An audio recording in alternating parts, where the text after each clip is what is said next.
Samfurin bidiyoyi masu ƙayatarwa da burgewa na ango da amarya wanda shahararren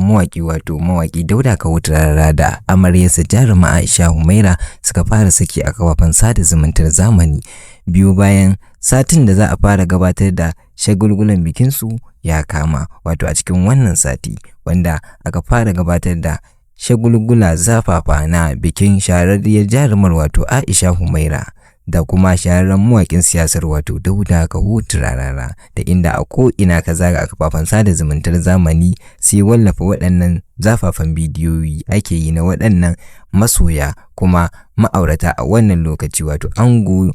Dauda Rarara, shahararren mawaƙin siyasa, da kuma amaryar tasa shahararriyar jaruma a masana'antar Kannywood kuma wacce take yi wa shahararren mawaƙin wato Dauda Rarara amshi a waƙoƙinsa wato Aisha Humaira a wannan lokaci, wanda dole waɗannan bidiyoyi kamar yadda kuke gani za su ƙayatar da ku kuma za su faranta, kuma sabbas jama'a da dama suna ci gaba da tura saƙon addu'o'i tare da fatan alkhairi ga waɗannan ma'aurata a wannan lokaci, wato Dauda Rarara ɗin da shahararriyar mawaƙiya kuma jarumar wato Aisha Humaira a wannan lokaci, ta inda ɗimbin jama'a suke bayyana ra'ayoyinsu a kafafen sada zumunta.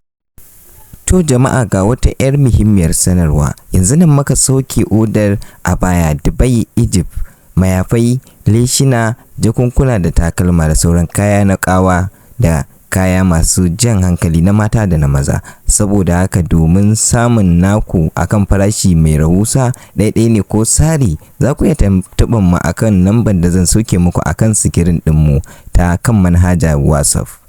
Mun gode, sai mun ji daga gare ku.